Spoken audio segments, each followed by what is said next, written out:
by my ass. I'm only 4. Bonjour, Monsieur Pussycat. Cracking toast, Robert.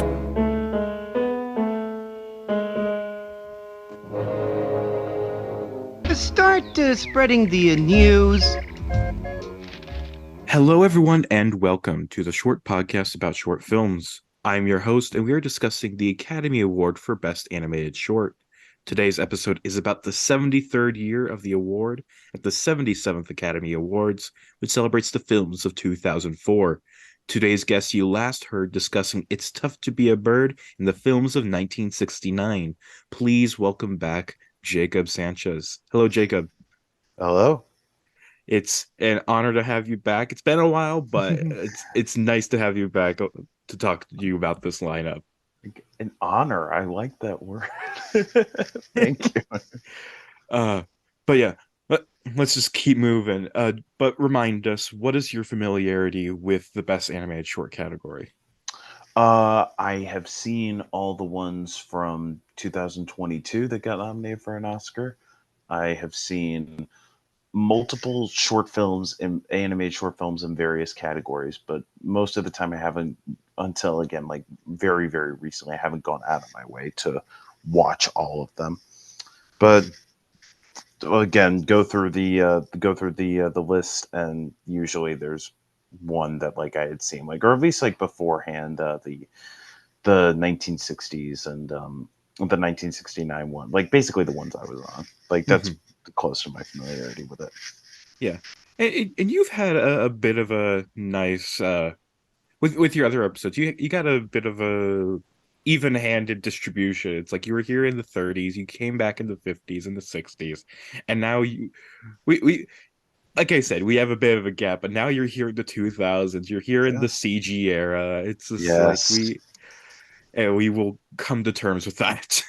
You're in the post-Pixar landscape. I was surprised there was no Pixar short. That's what I was expecting with the 21st century episode. Oh yeah, it's like, and we do have a Disney nominee, but I think this is like right before Disney purchases Pixar. But even then, they count as two separate things. But yeah, and it's like Pixar does have like a nominee in the year before this, and they have a nominee the year after.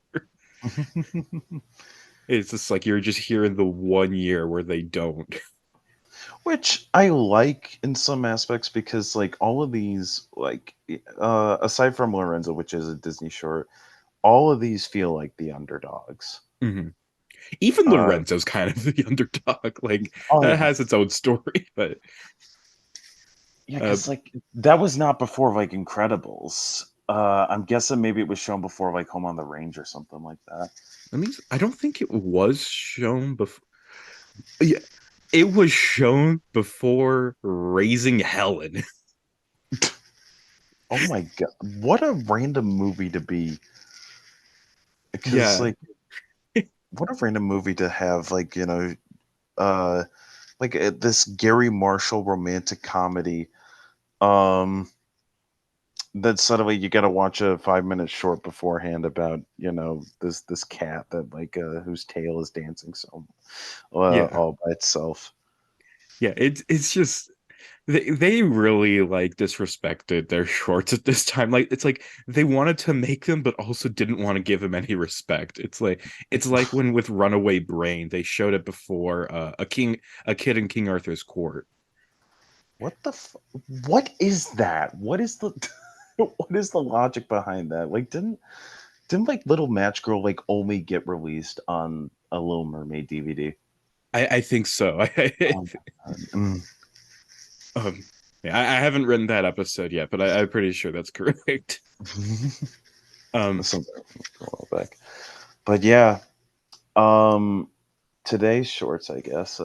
Yeah, but I want to get to the shorts, but before we do that, I know this podcast is very short film centric here on this show, but there is also a Best Animated Feature category at the Academy Awards. So just to be fair to them, Jakob, I will list off the names of the 3 nominees for Best Animated Feature this year, and I want you to tell me in just one word what you think of them individually, or simply say you haven't seen it if you haven't seen it. You ready? Mhm.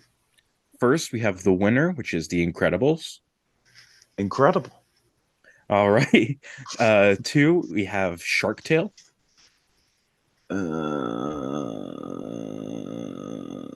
I mean, I can count that as a word. That's my word. I And kind of want number to watch it again, admittedly, because I've been going through a fucking Scorsese marathon. And I'm like, it's like a very last minute bonus. We'll do Shark Tale. just cap it to the end. Like after you go through everything, you watch Killers of the Flower Moon and then Shark Tale right after. Uh, and lastly, we have Shrek 2. Not good. I know this is more than one word, but I like it more than the original. Everybody likes to break the rules. It's like they always want to say more, but it's okay. It's okay. It's okay. But I'm yeah. just shocked that Howl's Moving Castle is not one of those nominees. Oh, it's different year. Oh, okay, never mind. Yeah, like it lost to Curse of the Way Rabbit. Fair enough. Uh, But yeah, now that we've given the obligatory shout out to the feature length films, let's move on to the shorts, the things we're really here to talk about. Our first nominee and the year's winner is Ryan, directed by Chris Landreth. This is Landreth's second nomination and first win, previously being nominated for 1995's The End.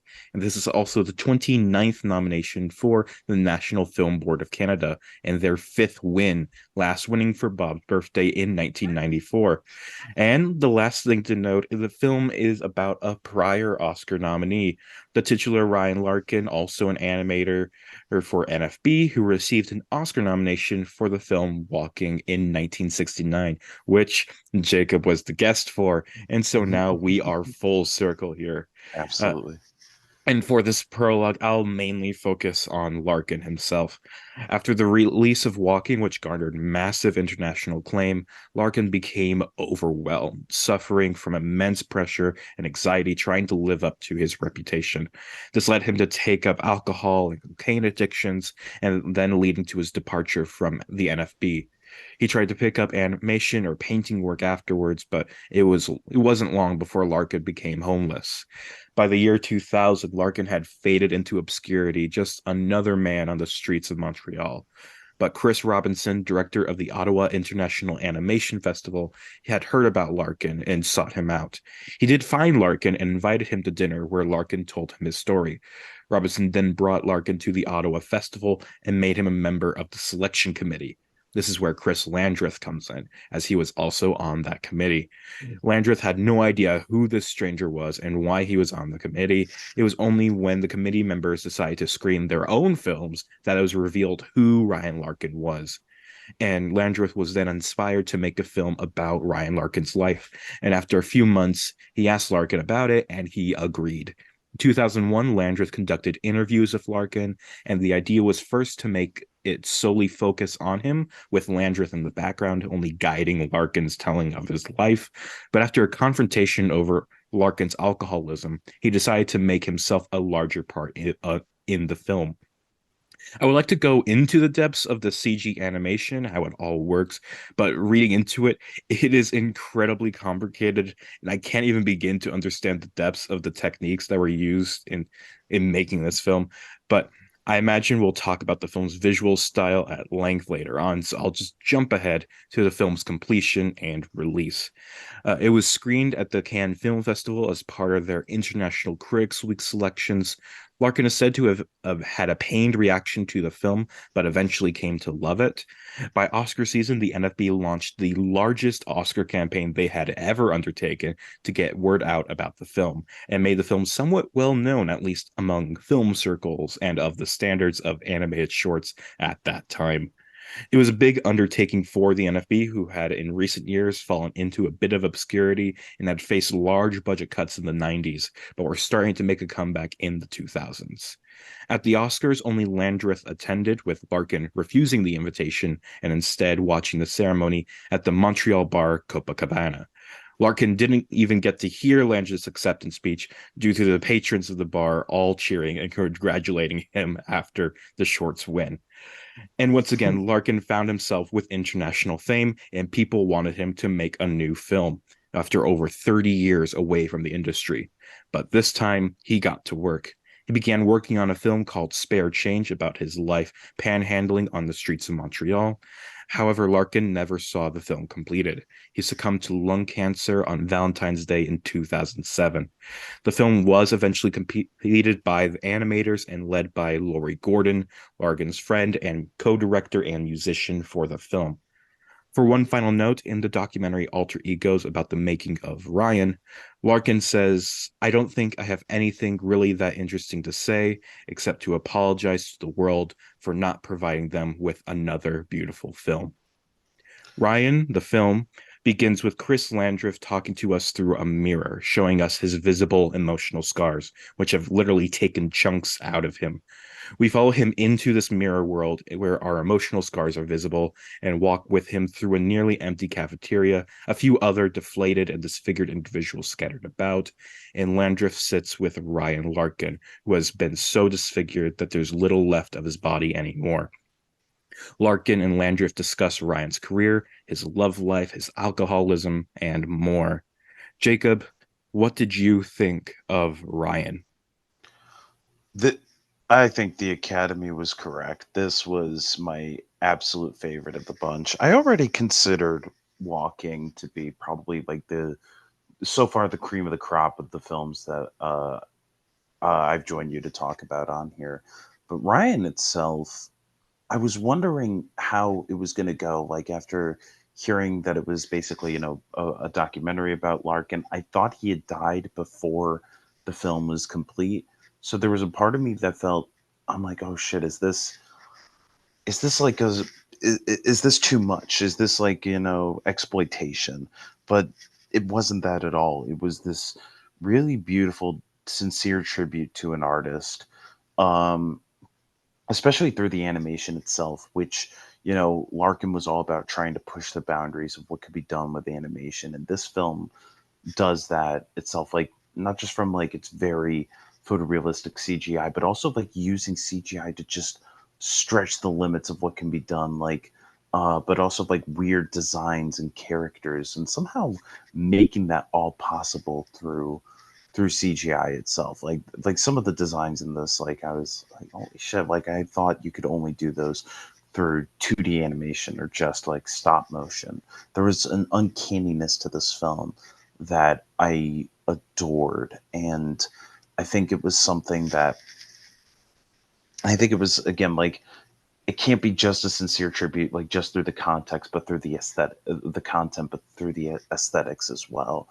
This I kept thinking about how he also relates, him saving or trying to help save Ryan or trying to help him get back on his feet, like the Chris, the documentarian, how he wanted to do the same with his mother, who also was an addict, also, was this great artist, but through her life stopped making art because like she succumbed to her addictions.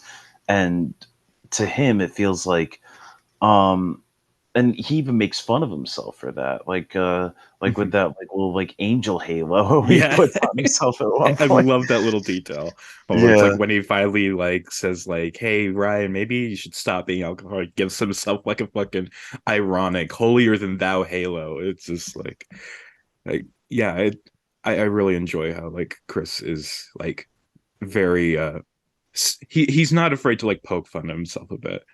I'll keep going. I'm sorry, I interrupted you. no, you're correct. Because like he's not afraid to poke fun at himself, and but also while also being very sincere that he wants to help this man who had given him so much great art.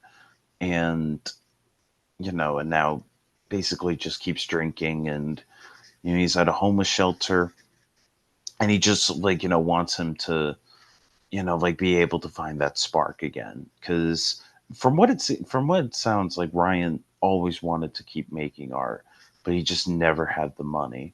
And so and so like Chris, I'm guessing at that point was a struggling filmmaker himself, so maybe he couldn't provide him with the funds to make another short film. But what he hopes to provide, is, like to give him those drawings to try and give him some sort of like creative spark again. And I was just glad that this, like managed to shed some light on Larkin I because after I saw Walking, I ended up seeing the short they did Street Music, which I also really adored. Again, loved the uncanniness of that whole thing. Loved the visuals and aesthetics. Loved the way characters stretched. Hmm. That's what kept coming back to me. Like was like how things kept stretching and like transforming from one to another. And you get that same sort of ideal, like because it's CG, um, you do find yourself at a limit, like versus like drawing, but through those limits that like certain designs and certain uncanny natures like begin to pop out more. And I love how filmmakers can use limitations to try and build something grandiose out of them. So I really love this. Yeah, I agree with a lot of you're saying. It's like it just how distinct this whole film is. It's like you don't often get like just animated documentaries in general are really hard to come across. And like Chris Landreth, he is very much like when after his last nomination for The End, I went and watched through most, if not all, of his films just because it's like, well, while I really fucking hated The End, I Oh, was what? intrigued. Oh, it's bad? It You might like it. It's a very all of his films are very intentionally kind of off-putting. He like embraces he's a CGI animator and he embraces the like really off-putting, uncanny nature of CG animation and puts it like into like the text of his films really. It's like they're and it's like when I was going through his films, it's like there's this one I really liked called Bingo. Oh, and it's like just about this guy who's in this very kind of surreal nightmare where it's just like I where it's just like all these different clowns are just saying it's like you're Bingo the clown. And he's like I'm not Bingo. It's like you're Bingo, and it's like it's very weird and upsetting, but it's great. And it's just like and all of his films are just embracing the CGI to like make you just as uncomfortable.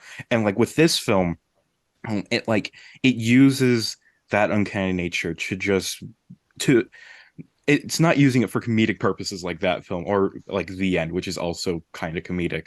But this one, it uses it in a way that's a lot more just emotionally impactful. Like just the simple way of like how it's like we get to see like the emotional scars become visible and just like the chunks it takes out of us. It's like I love the different scenes where it's just like the like strands come out of like their bodies and heads and just like strangle them and just like completely you bind them. It's just like it's just so overwhelming the emotion. It's just like God, it just it visualizes something that is just like you think can't be visualized. And you were talking about the different styles that are used here, and it's like I do really like that. Like especially enjoy the like when we get other interviews like in the film when it interviews Derek Lamb, the former head of the NFB, and Ryan Larkin's old girlfriend, and it's like we get these little like sketches which I think were done by Ryan Larkin and just like his own sketches of those people, and then Chris Landreth took them and put them in CG and animated them like as the sketches, and it's just like it's a really interesting peek into like I don't know, but it is interesting, and it's just like there is just a lot to really appreciate here. But I have one kind of problem with it, and it's just the fact that it's so short. Like it's only like 13, 14 minutes long, and it's just like I could have watched like 20 more minutes of this. I think there is so much more that we could have gone into with Ryan, with this story, and also just with like the interplay between Ryan and Chris. Yes, and just like they're there's clearly so much here, and it's just like it feels like such a waste to just not have that much of it. But then again, I know this is they probably it's probably so expensive as is, and it's like they Yeah. probably just couldn't make a longer movie. But God, I really wish there was. And it's like and I guess in a way there is, because there is a documentary about the making of this documentary called Alter Egos that does go more into Chris and Ryan's relationship and things like that. Oh, I'm gonna have to watch that. Yeah, it's like 50 minutes. It's on the NFB YouTube channel. Oh, and it's like it's it is pretty good too.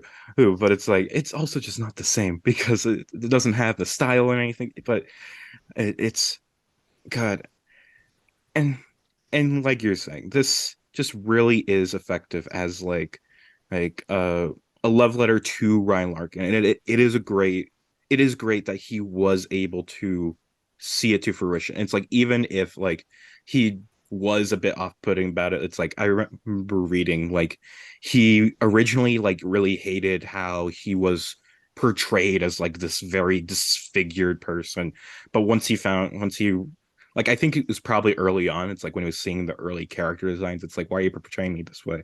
But then he found out that like, oh, that's just how everyone is in like this world that we're presenting. And it's just that he is a bit more disfigured than other people, but it's like everyone has their own scars. And he really liked that aspect of it. And it's just like God, there's just a lot here.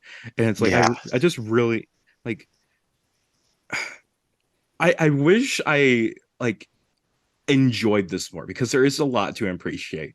But also I can't it's hard to get over the fact just how short it is. It's like it feels like right as I'm getting into it at the end, it ends, and it's just like damn, you had me going there.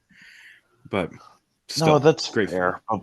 But also, I was ready. I also felt like it concluded kind of naturally. Like the open endedness also felt like a bit of a call to like watch Ryan's previous Mm-hmm. films, to like like like to try and support him however he could. And there is a happy ending to it all. I mean, he never completed his film, but people got to know him. People got to know him more. People got to reopen like open the vault again and watch his films and like kind of get to know him more. And his life tragically wasn't too long after that, but he but like he then I know like he had got like he gotten some money for making little bumpers for MTV. I know that he was known again, and Mm-hmm. I do consider that a happy ending, that he was able to get like some sort of closure on his own career and on his own legacy. Yeah. And it's like there's a lot of people in this category that or like just animators in general, but also just like nominees in this category who it's just like they get nominated and I can't find anything else about them after their nomination. And it's just like and part of me wonders if like do they have the like same kind of stories right as Ryan Larkin? Hopefully not as just like life ruining. Well, there's certain people where it's like I do know for certain that they had like really shitty lives after this. Uh, but it's just like a lot of them don't get the same chance that Ryan Larkin got, where it's just like where they got this, where we're like thrust out of obscurity back in the limelight to get their work appreciated again, to like get people interested in what they were doing, and it's just like it is truly just sort of luck that like all this happened. Like you said, it's just this one guy hearing about Ryan Larkin and actively choosing to seek him out, hear his story, and just be like, damn, we need to fucking bring him back. We need everybody to know who Ryan Larkin is. And it's just like, God, I what a man Ryan Larkin is. I'm so glad he was able to I'm so glad this film exists. And also Me too. I didn't put this in this intro, but I probably should have. But Ryan Larkin is one of only three LGBT nominees in the category. He is bisexual, and Let's go. he's nominated in 1969. And so it's just like, and so yeah, only three people nominated. Only one of them won. Adam Elliott for Harvey Crumpet, which I think is the year before this. Yeah, the year before this. And so yeah, just a fun fact there. If you out there didn't listen to the last episode and just wanted to hear facts about gay people, which I think some of you do. Absolutely. Uh, yeah. Anything else you'd like to say about this film? Anything else that stood out to you? Um, I think I've said all I want to say, but I loved it very much. Mhm. All right, then we'll move on to our second nominee, which is Birthday Boy, directed by Sejong Park. This is the first and only nomination for Park, as well as producer Andrew Gregory. Park became the first Korean ever nominated for an Academy Award with this film, not just in this category, any category. Whoa. Uh, Park made this film while a student at the Australian Film, Television, and Radio School. He was the only Korean in that program, and the film he was making did not draw any interest from his colleagues or the school, so he embarked on the film alone. But around halfway through, the school took notice and offered more resources towards Park and helped him finish the film. It was partially those initial limitations that brought Park to using computer animation for the film. By 2004, computer animation had become a lot cheaper and a lot more commonplace in the animation world. And so Park weighed the options between hand drawing the entire film or using computer graphics, and the choice was obvious to him. And both Park and the film became a source of Australian pride. The Premier of New South Wales, Bob Carr, gave the school $9 million and directly encouraged Park to keep making work like Birthday Boy. And the Premier of Queensland, Peter Beattie, congratulated Park directly once he received the Oscar nomination. When asked about the Oscar, Park said that he doesn't need to win the award for the award itself. The satisfaction of the finished film is enough of an award for him, but he also recognizes that winning an Oscar would help him fund future film projects. But unfortunately, after this Oscar loss, I can't find much more about Park. His IMDb page has a few minor credits on Brother Bear 2 and Shrek the Third, but that's the extent of what I can find after his Oscar nomination. That's Every so article sad. every article I find mentioning him after the fact, both in English and Korean, is just referencing him as the first Korean Oscar nominee in relation to people like Eric O, as well as the success of Parasite and Minari in later Oscar ceremonies. I really wish I could find something about what he's doing now, but it's almost as if he's vanished. I hope you're doing okay, Mr. Park, but let's get back to Birthday Boy. The film won numerous awards, including the BAFTA for Best Animated Short. The film is set in Korea, 1951, the early days of the Korean War.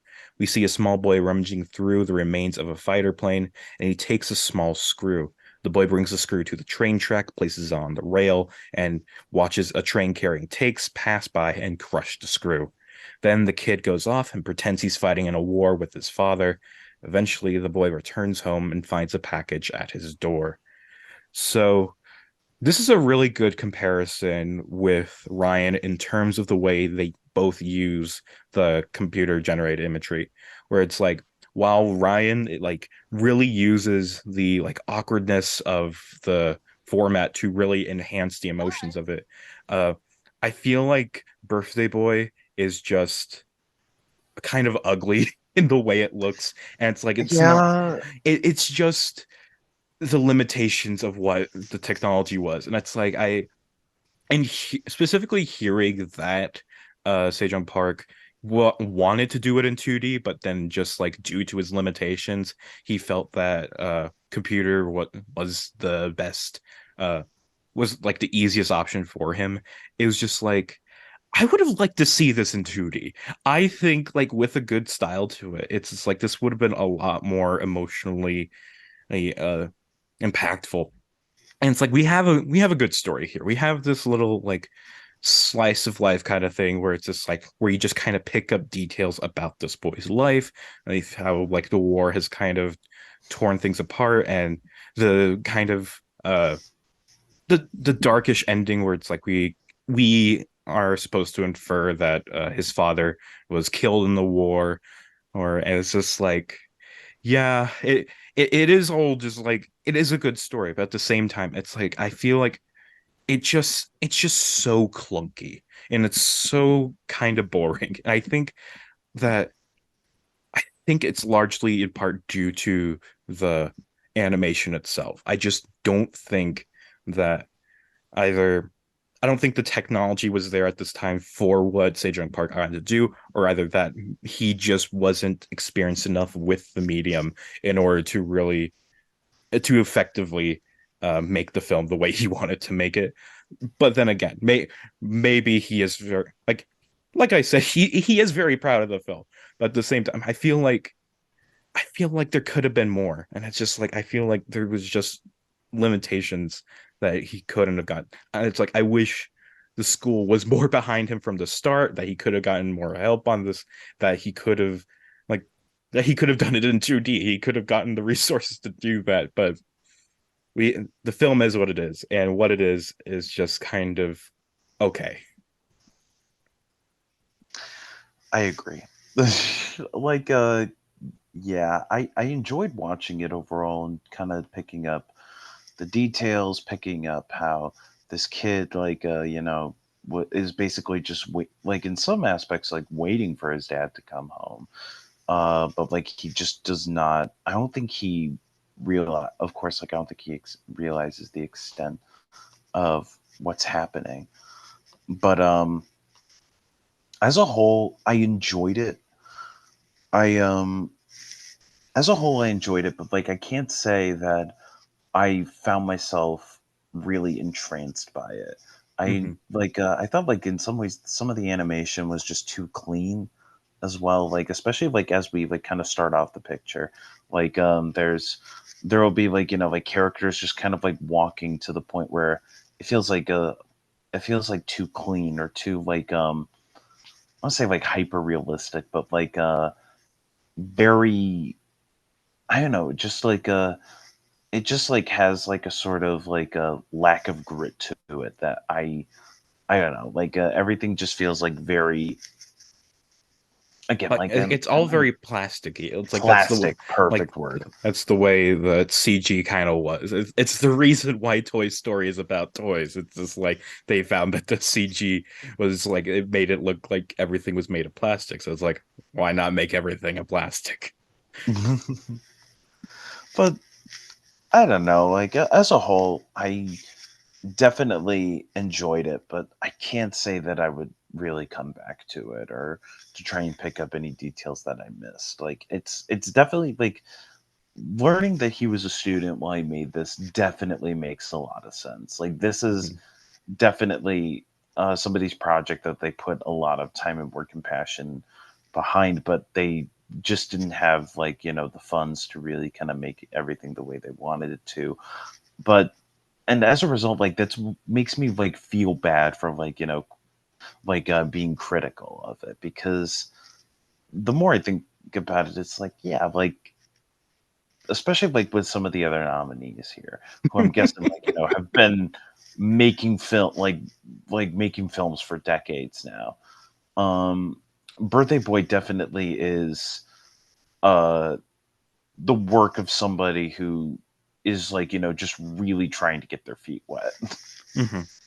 And it's like it feels almost unfair to be putting it on this pedestal. Well, it's just Yeah. like to put it alongside, like you were saying, putting it alongside these films by people who've been in the industry for decades. It's just like just putting in the student film, and also it just feels unfair that it's like this is his first film, and he hasn't had the opportunity to like learn to like make more to like use his experience in other projects. Yes, and like I was saying, it's like if he had won the Oscar, he probably would have been able to like use that to propel his career further, but he just didn't get that opportunity, and so he's kind of just faded away into obscurity. It's just like that's just how it goes. That's how this industry goes. It's how like a lot of like the art world goes. It's just like if you don't get fame, if you don't get the funds, it's just like you just can't do anything, especially in something like animation where it is so labor intensive, it's so costly. It's just like you need so much in order to make an animated film. Even if it is getting easier and easier to do nowadays, it still Yeah. takes so much, and it also takes so much to like put yourself on the map to get yourself noticed. And it's just like it's almost it's very unfair to Sejong Park. But yeah, 100% agreed. yeah. Ugh. And it's like there's a lot of stuff like it's kind of like the last film. There's a lot of stuff I do appreciate, but it just doesn't emotionally like come together in the end. And it's just like I really like a lot of the individual scenes we get here. Like I like how it starts off with the boy like rummaging through the plane, the down plane, and then it's like we once he leaves it, we see that it crash landed into like this house, so just this building, and then it's like the other little scenes, like when he is like pretending to like be on the battlefield or whatever, he just fucking throws a rock at a guy who's riding his bike. Like, that got a giggle out of me. Yeah, and like the scene at the end where he's like rummaging through the box and finding his father's like possessions and whatever and putting it all on. It's just like I like a lot of these little scenes, but it's just like the clunkiness of the pacing and the animation. It just makes it so it's just like it doesn't work as well as it could for me. Yeah, it's just like, and I'm disappointed to say that, but it's just like it's just in this lineup for some reason, and so you got to judge it like that. And it's just like Yeah. I would give this a good grade if I was the teacher of this class, but Yeah. it's just like, yeah. Uh, Overall, it's solid. I'm glad I saw it, but I can't imagine Mhm. kind of coming back to it. Let's I move on to something we can feel less bad about being critical of, which Oh is our God. third nominee, which is Go for Broke, directed by Jeff Fowler. This is the first and only nomination for Jeff Fowler, as well as producer Tim Miller. The story of this film and these two nominees begins with the founding of Blur Studios in 1994. Tim Miller co-founded the company with three others, and the company focused on visual effects work for mainly films, video games, and theme park attractions. Their first major work was on the arcade game Carnival, as well as the film South Park, Bigger, Longer, and Uncut. While doing these commissioned works, they also spent some time making a few short films, but Go for Broke was the only one to make it through the Oscar nomination cracks. Now, from here on, some of you at home might know where Jeff Fowler and Tim Miller end up. Maybe those names are somewhat recognizable to you. And if you don't already know, I want you to think to yourself where you guess they're going to be as I read out the next part of their prologue. Blur Studios, like I said, worked often on video games, so many that it'd be needless to list them all, but some major ones include several entries in the Call of Duty and Halo franchises, as well as the video game adaptation of Spider-Man 2, and most notably for Jeff Fowler is their work on the Sonic video games. Fowler specifically animated cutscenes for the Shadow the Hedgehog video game, but the company also worked on the infamous Sonic the Hedgehog game released in 2006. Ooh. Somehow, this work also this this work for the company eventually translates into Jeff Fowler being selected as the director for the Sonic the Hedgehog feature film. And of course, from there, he also directed the sequel. He's working on the third film right now and is also a producer on the Knuckles TV show. As for Tim Miller, he found himself in the director's chair for Deadpool and Terminator Dark Fate. He's also the creator of the Emmy winning animated anthology series Love, Death, and Robots, which I might cover after we finish the best animated short era of this podcast. We'll see. We are very proud of Jeff and Tim's success, but we must wrestle ourselves back to talk about today's nominee. Gopher Broke is about a gopher who notices cars on their way to a farmer's market, each carrying loads of fruits and vegetables. He digs a pothole to cause the trucks to fling a few pieces of food onto the road for him to eat, but everything seems to get taken by other animals. Jacob, what did you think of Gopher Broke? I did not like this at all.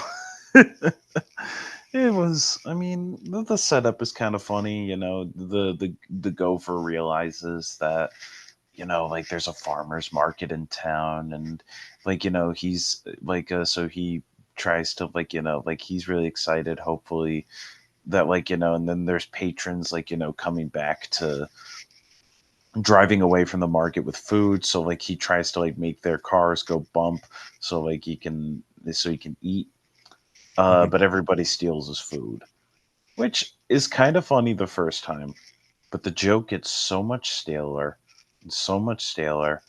and to the point where what even when he has all his food, uh suddenly a cow falls from the back of the truck, crushes him, dies, the end. And I have no idea what to do with this. I just didn't laugh once while watching this. Mhm. Like it's a very standard kind of comedic short film where it's just like you have a character that wants something and gets punished for that want. And it's just like and it's like yeah, you get a standard kind of formula. It's just like oh he gets this thing but then it gets taken by a chicken or whatever. He gets this thing but then it gets taken by another animal. He gets a lot of things but it gets taken by a flock of crows. And it's just like it's just kind of going through the motions really, and it's like and I don't hate this as much as most people seem to. Like this is the lowest rated short of this decade on Letterboxd, and Oh, really? yeah, and the eighth lowest rated on Letterboxd of the entire category. um but it's like I think it's just kind of fine. Like there's just not much here that's interesting. And but the one thing that is interesting, I think, is the way the film ends with the final joke, where it's just like he gets frustrated, he destroys a sign, which causes the car not just to like land in the pothole, but to like kind of crash, and it sends not vegetables, but a massive cow off the cart. We get some real good close-ups on that cow's ass right as it is about to Yeah, land right on the gopher, and I'm wondering if it's implied that the gopher goes straight up into it. I don't. It's very Illumination-esque, is what I can describe that as. Yeah. And I do want to say I kind of like the character design. I kind of like the way the gopher looks. I think it like it's just a very standard film. Like it doesn't do anything at all interesting, and I don't think it's really trying to do anything at all interesting, but it's just it's just itself. And what it is mediocre. Yeah, it's solid 4 out of 10. Uh, that's all really I can say about it. Yeah. And the most notable thing about this film is that it gives the director of Sonic the Hedgehog and Deadpool an Oscar nomination. Yeah. Hope. Hey, maybe there'll be a third, a second, if Sonic 3 has game-changing visual effects or something like that. And I'm just imagining it's just like from the success, it's like Jeff Fowler gets to make his passion project, which is Gopher Broke 2 or Gopher Broke the movie. Go for, oh God. And it's just like I watched one of the Scrat shorts recently because that's another Oscar nominee. And it's just like it just shows like how much better Scrat is, just not only just in concept, but just in how those shorts are made. And it's just like because that one, like there's jokes there. It's funny. It's just like it doesn't just do like the standard kind of thing that you want that you expect from shorts like this. While this film just does the exact same jokes that we've been seeing in like classic cartoons since the 1920s and 30s. And it's just like what what are we doing here? Just That makes so much sense. Like that, the scratch shorts are such a great comparison because, I actually do like the scrap bits in the Ice Age movies.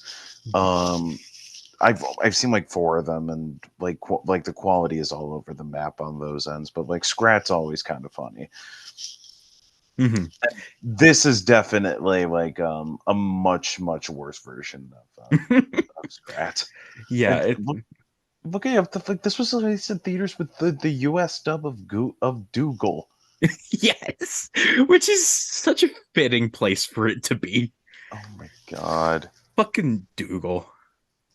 Yeah, I'm Good. surprised I didn't mention that in the intro. Like I did notice that like looking it up, but I guess I just forgot to like notice it or forgot to note it. It's make a make a podcast episode like just fully about Dougal, and I'm in. it's like just make a podcast about Dougal. Just like we watch Dougal every day for a year. Oh my god. Uh, imagine just and I've never seen Dougal, I but have I hear only the worst things about it. it.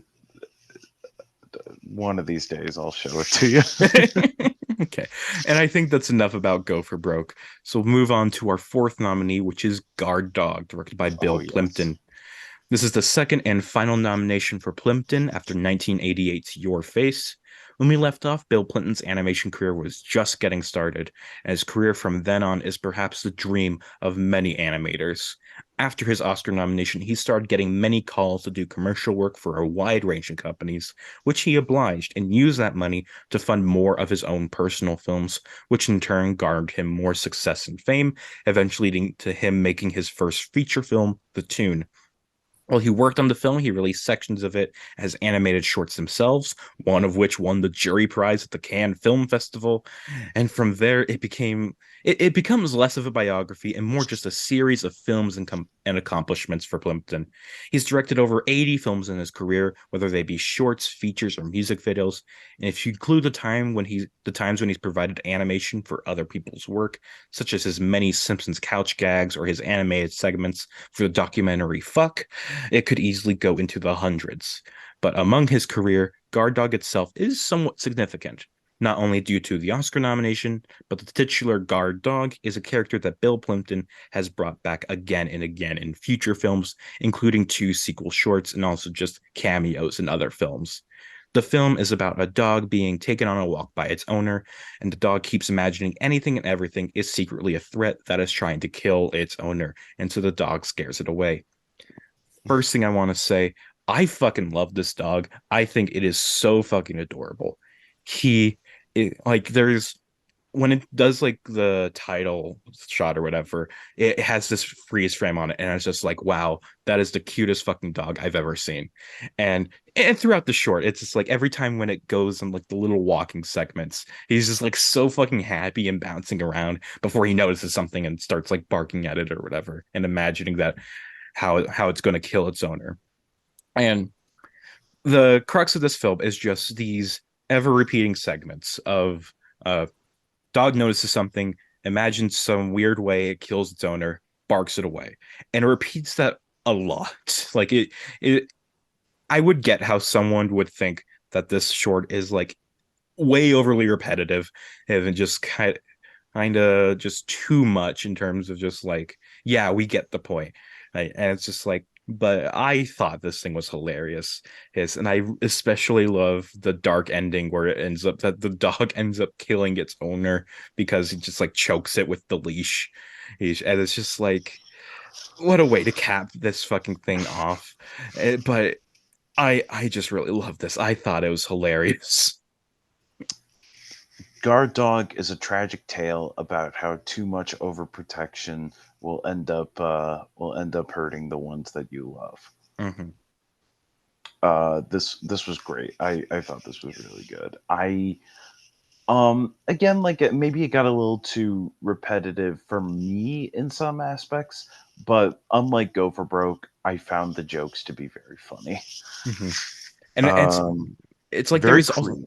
oh sorry, I was gonna say there's a building of the jokes where it's just like they become more and more absurd. Like I think the last one before the ending is like just a flower and how it like wraps up the owner and shoots pollen into his face. It's just like I love the way it builds. But yeah, you can keep going. No, it was incredible. That part was my favorite bit, as well as like the gopher just like rolling up the grass like a carpet, and then suddenly like having the owner fall in and like like out of nowhere just have like clown makeup on him, like, or he looks like Ronald McDonald just because like he falls through a chute or something like that, and then a bull just starts attacking him in the ring. Yeah, it's like he puts a fucking bull at the bottom of this pit as just like, and then dresses him up as Ronald McDonald, so the bull will think, oh, this is the fucking guy that's turning me into a burger. It kills him. It's just so silly, and there's like the butterfly just chomping the owner to bits. Hmm. And then it's all just so delightfully absurd, which is what Bill Plimpton excels at, just drawing these really grotesque things. It's such absurd imagery in such hilarious ways. And it's just like I really want to just like spend a day and watch like every fucking film of his I can find, like both his Yeah. shorts and his features, because I love his style, and I just want to go through and experience everything he has to offer. And it's like, unfortunately, I'm very limited in terms of my experience with him. And I'm like, I don't think I've seen many outside of his two Oscar nominations. I've seen one of his feature films, Cheatin', which is amazing. I think I've also seen one or two of his other shorts. But outside of that, I really need to just dive in. Yeah, And me too. I know like Criterion had like a at one point they had like a feature on them or like a selection. oh, Like like I on the don't know. Criterion channel. Yeah, I don't know like if those films are still available now, but I know at one point like, so I'm guessing like they could be like readily available. Yeah, hopefully. And it's like, if anything, I'm certain that like a lot of them are going to be available on just YouTube or something, because it's like I don't think Bill Plimpton's going to be that stingy with his copyright or anything. Yeah, for sure. And also, so with his last nomination, Your Face, I don't think I mentioned this on the episode. I think I found it afterwards. But I just want to say that, like, so he's done a bunch of like couch gags for The Simpsons and stuff. And one of Yeah. them, he just remakes his film Your Face, except with Homer Simpson singing the song and with his face getting all stretched out and whatever.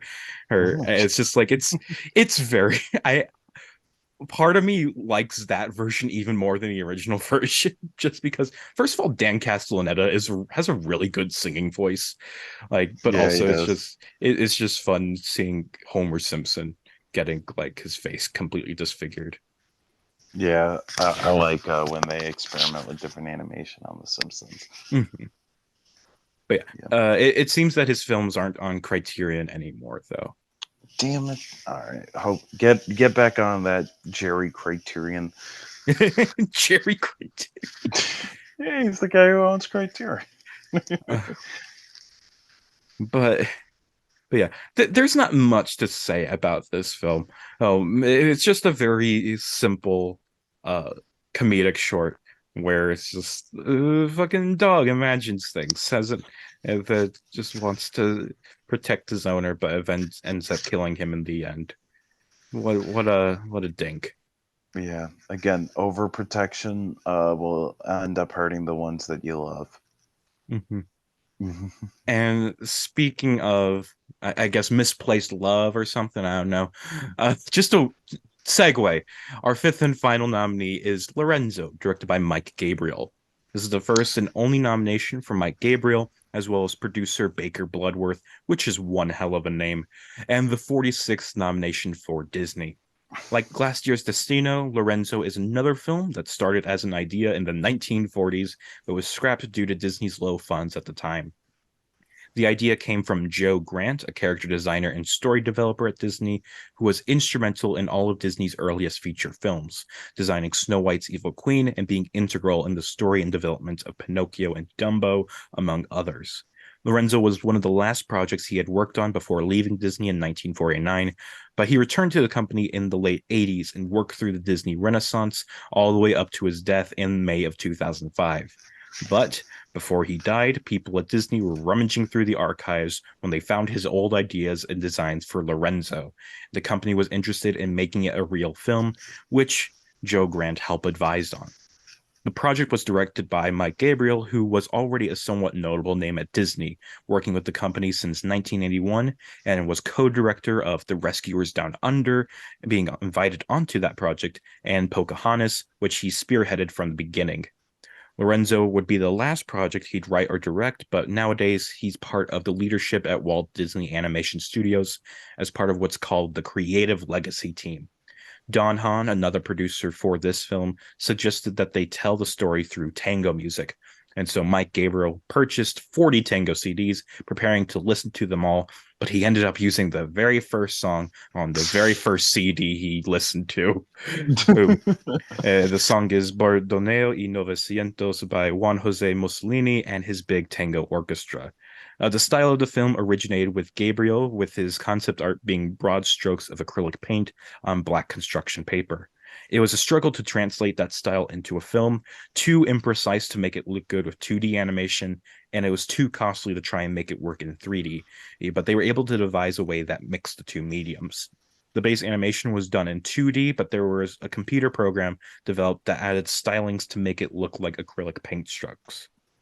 Through this Okay. process, the film was animated, and that's pretty much all the story there is. But before we get into the film itself, I want to share this one quote from an interview with Mike Gabriel. In 2005, before the Oscars, he was asked about the future of 2D animation, and he said, "It's definitely in a lull right now, but nobody knows. I think there's still something interesting coming out of these 2D, 3D hybrids, something we've never seen before. But then again, why is there all this really good CG? It's definitely appealing. Still, my basic reaction is this: no one's ever going to get tired of looking at somebody's art." Lorenzo is a story told through tango about a lazy, bougie cat who sits around eating shrimp all day. A black cat crosses his path and decides to give him a curse, bringing his big, bushy tail to life. The tail takes control of the cat's life, and the cat will not have any of it, trying over and over to kill the tail, but failing. The black cat returns and offers the cat his freedom, cutting off his own tail. Will the cat free himself, or can the tail fight back against its own demise? Jacob, what did you think of our final nominee? I thought this was great. It's the animated Red Shoes. It feels Yes. like a fairy tale or a ballet. Um, I thought this was so much fun. Very dark, as well as being hilarious. I just loved what was being done here with this movie. And again, it's a shame that like they didn't. I we were talking about this earlier. Like it felt like Disney didn't really know what to do with this short, despite the fact that it worked so well and that it was, this hilarious, imaginative film. And that makes me sad because again, like it has that whole kind of morality aspect that you would see in a lot of fairy tales. Again, like the Red Shoes, like the whole thing moves through dance and music and ballet, or like they're not ballet, but like again, it reminds me of a ballet in the sense that everything is just told through dance, and I loved it for that. This is a really good one. Mhm. Yeah, something that really explains like what a lot of this film is. This was one of the films that was originally going to be made for a Fantasia 2006 movie, but when that film fell through, it's like this was one of the few that they had already completed, and then just released the short on its own. It's like the other ones were Destino, and I think there was another one. I completely forget what its name was. I didn't have it written down, but I think it's called like One by One or something like that. But anyway, it's like that. It just was really apparent of like why this film kind of is the way it is, because like the way it just uses the music so effectively. And it's such a I just love this film so much. I love everything about it. And it's like and it just grows on me the more I think about it, just because everything in this film just works together so perfectly. It's just like the animation, the music, the story, it's all just flows together so naturally. And it's just like, it's hard to just say into words without just going into endless adjectives about how great this is and how much I love it. It's Mhm. just it's just so beautiful. I it's hard to say more about it. It's also kind of funny too, just different ways he tries to kill his tail, but also kind of just killing himself.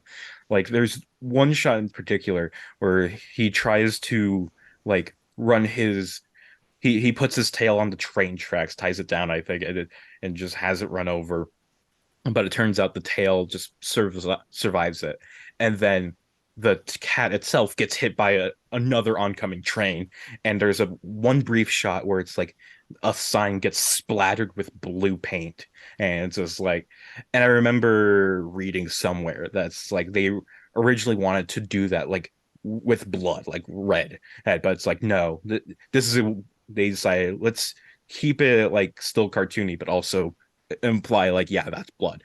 And so just like just blue paint. It is just like Yeah. god, it's just this is just like it's so dark and just but also so fun as just such a great story here. And it's just like god, I like I said, I just love everything about this. It's just such a great film. Yeah, I my favorite joke is when like he's trying to get when poor Lorenzo's trying to get rid of his tail, and he fucking like puts it on like a train track, and the and the fucking the tail just like after the train hits, it's just like dancing like yep you can't Yeah. kill me. Mm.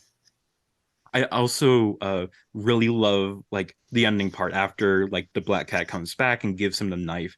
I love that the tail wrestles the knife away from Lorenzo and tries to just fucking stab him to death. And Mm. it's just like it, it's just a really it's really intense at times. It's just like and the ending itself, like it, like the curtain falls or whatever, like right as Lorenzo's about to like finally cut off his tail, and like they have a little curtain call and whatever. Her and it's just like, but it's just like it gets pretty intense, and it's just like, and I want to say that this film, uh, so there's this blog or whatever, the best animated short blog spot that like he's the guy who found all of these films and like uploaded them on YouTube, made them all accessible, and made it so I could do this podcast really. Hey, and it's just like, and this was one of the films that for the longest time, it's just like there wasn't any way to watch this if it wasn't like at just some random screening of it that Disney had put on. And it's just like it wasn't released on home media at all. And that Mm. is until in like 2013, 2014, when Disney did like this Blu-ray package of all these random short films that they had made. Hey, it's just like with like John Henry and like the Little Match Girls also in there, just like a lot of these different short films that Disney Animation Studios had made.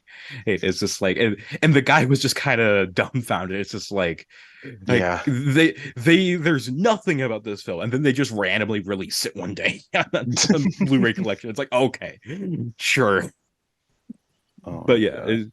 but yeah, it's now we have this film easily available, and it's great. And I'm glad like more like people can easily watch it. So, is this film on Disney Plus? I forget. It's on YouTube for free. Oh yeah, I it's on YouTube. But I was just curious if it's on Disney Plus because it Let me should check be. that out too. It does not seem to be. We were paying for the whole Disney vault, and they can't like fucking give like a short film from one of the most one of the most prolific animators. It's It's like sad. I wish the fucking cat was in Once Upon a Studio. Oh, the new short film they did with all the random cameos. And it's like there was a few short film references. And maybe I just missed him. Maybe he is like in the background somewhere. There. It's like but it'd be nice if he was in there. Oh no, wait. Uh, it is on Disney Oh, Plus. it is? Oh. It is. Yeah, you just have to like dig deep. Oh, the requested media is not available. Fuck off, Walter. Oh yeah. Like I literally just went to Disney Plus, typed in Lorenzo, nothing comes up. Yeah. The first thing I, that comes up is For the Birds for some reason. oh my god. Fun short though. Yeah, this is a really good one. It's just like and there's like and like you were saying like earlier, it's just like Disney does not treat their short films well at this time, which sucks because a lot of them are really fucking good. Like Destino is fucking amazing. It's one of my favorite shorts of this entire category. Little Match Girl is also really good, and Beautiful. other shorts on the collection I mentioned. It's like John Henry is a really fun short, or I just really love John Henry the story in general though. Oh, and it's just like they made a lot of short films at this time. They were all really good. And it's like, and I wish it's like they have enough where they could have just released a fucking Fantasia 2006 just for free. It's just like they had all these shorts already. Just edit them together. Just pay some celebrity or something. Just be like, here's an introduction for this short. Here's your introduction for that short. And it's just like that's it. That's all you had to do. But I guess just the promotion of like putting the film in theaters was too much for them. Instead, we got to put fucking Lorenzo before Raising Helen. Like just in general, like this whole era of Disney is so interesting because like this is right before Iger takes over. Um this is right before the focus on franchises, before the focus on like the nostalgia bait. And this is like, all of these projects are in the works like that either really work or they don't work, but there's like something really beautiful about them. Mm-hmm. Like one of my favorite Disney, two of my favorite Disney films, Lilo and Stitch and Emperor's New Groove, come around this time, like which become cult classics because of their popularity on VHS and DVD.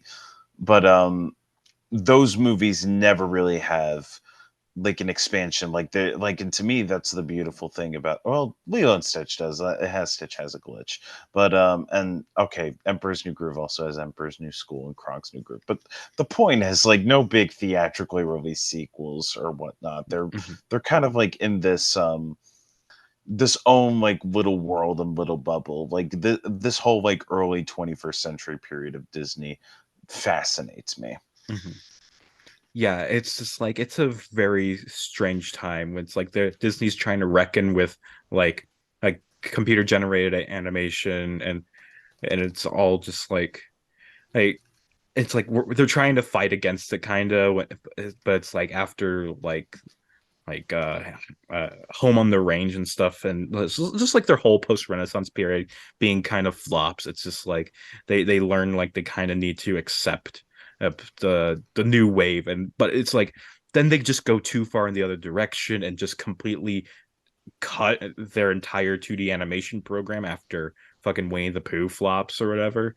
And it's just Yeah, like it's just Disney, very what are you depressing. doing? uh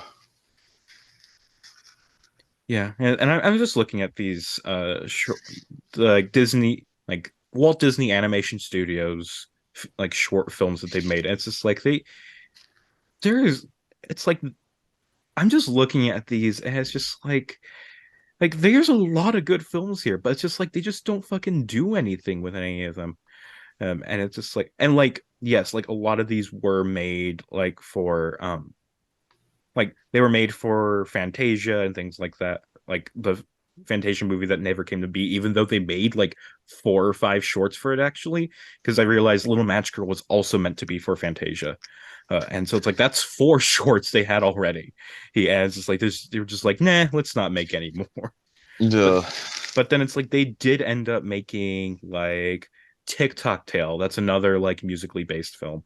And it's just like but they just like don't do it. But it's just like, and it's just like they just end up like screening it with films that don't make sense for them, and that just like throwing them away. Hey, just like letting these films rot. And it's just like, what's wrong with you, Disney? Well, what are you doing? Just like you were built on short films, and yet in the modern era, this is how you treat them. And it's just like just the fact that it's like they don't throw them all on Disney Plus at the very least. Is it's like no, he gotta do the fucking vault or whatever. He gotta restrict them so it's like you can eventually just like put them on there with no announcement, just so eventually people can watch them. It's just like it's so stupid what they do. Yeah. Uh, But at least we have Lorenzo. And at At least least we have these at short least we have films. Lorenzo finally. At least we have Destino and the little match girl and paper and even like the later ones. We have Paperman at least. We I have fucking love Paperman so much. It's everybody unreal. loves Paperman. It's like it I'm excited to do that episode. That's gonna be a really fun to talk about that. Yeah.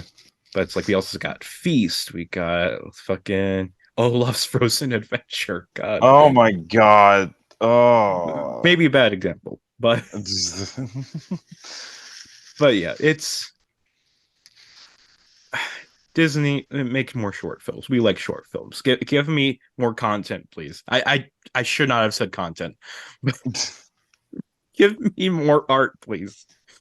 I enjoy art. But I think that's a good place to end off. And now that we've gone through and talked about the 5 nominees, let's rank them all. Jacob, start us off with your number 5. Definitely go for broke.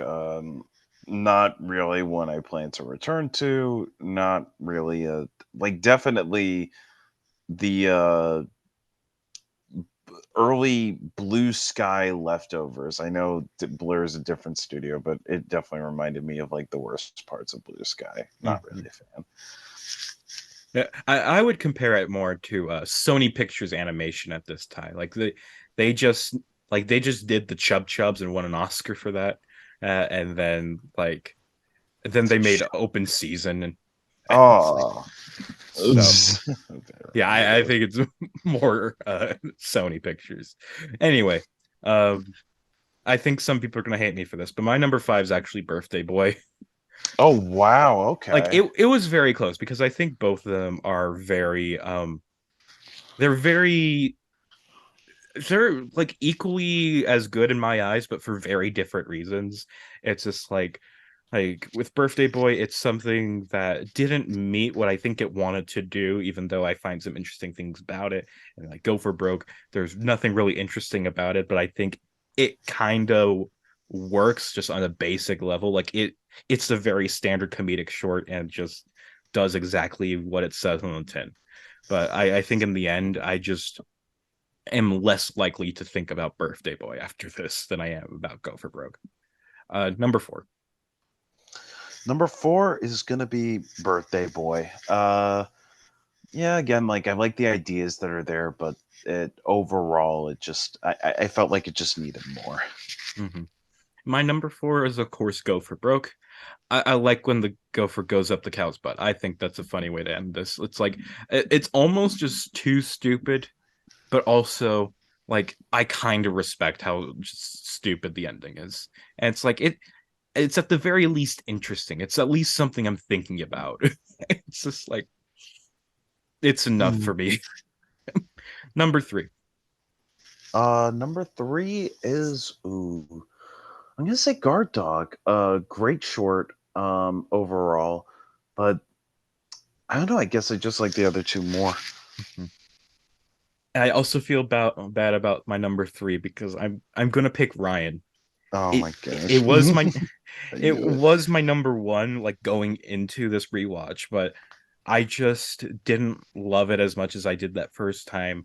I it's like I do really appreciate a lot of this. I admire a lot that goes into this. I admire a lot of what Chris Landreth does, especially since I have more than just the end in my catalog. But it's just like I it just didn't hit. I just didn't love it as much as the other two. That's as simple as that. Number 2. Number 2 is gonna be Lorenzo. A very very fun short film, and again, like I don't know, that one was just an absolute blast. My number 2 is Guard Dog. Just I this was just absolutely hilarious to me. I was laughing with each and every new twist on the formula, and it's just like it just kept me laughing. And I love Bill Plimpton. Need to watch more of his stuff, but I absolutely adore him. Number 1. And number 1 is gonna be Ryan. Great documentary, great animated film.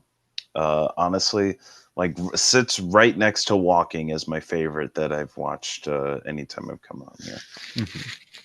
And my number one is Lorenzo. And it's like, so I have this ranking of all the nominees in this category that I keep like updating after each rewatch. And it's like I made it after I first watched through them all. And it's just like with these rewatch, I keep altering the rankings. And it's like with Lorenzo, it's just like I was just moving it up through the rankings, and I was thinking in my mind, it's like, oh, it's just gonna be like slightly above Guard Dog. But it's like I just kept moving it up because it's like no, it's actually like better than this. Oh, it's also better than this one. It's like I like this more than like a lot of these, and like it ends up at like number 56 out of the 300 something that are in this category. It's like I really like this. It's just moves so beautifully. It looks so beautiful.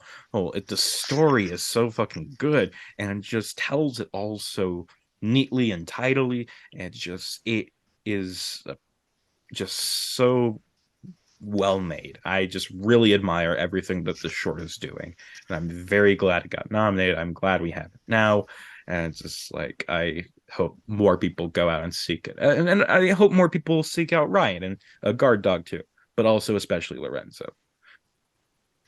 Absolutely. Especially because like it does feel like these films don't have as much of an audience compared to like I was looking at Letterboxd and like I got a couple of friends and moots who have seen these, but definitely I hope that Lorenzo and Guard Dog get some more love too. Mm-hmm. But yeah, that's our ranking. It's just like we disagree a little bit, but also kind of have the same set of chunks where it's just like we have the bottom two and the top three. Yeah, and it's just like while there's different rankings in there, it's like we're pretty agreeable, at least on our general thoughts of the films. Yeah, that's Yeah. awesome. Yeah. I Yeah. feel like that actually happens a lot more than I think it does. It's like I always feel like it's like, oh, me and my guests are just gonna fucking disagree so much. But it's like, no, we always just kind of I feel like I often just agree with my guests. Maybe it's just because they're all my friends, and so we're of course gonna be like at least somewhat similar in taste, but yeah. Yeah. But yeah. Before we end our show, are there any final thoughts you'd like to share, Jacob, or anything you'd like to promote? Not much other than I really, really love coming on here. So, and I hope I can squeeze in one more before you're all caught up with 2022. Oh, we'll see. But For uh sure. thank you, Jacob, again for coming on the show. And thank you, listener, for tuning in. This has been the short podcast about short films. Until next time, goodbye.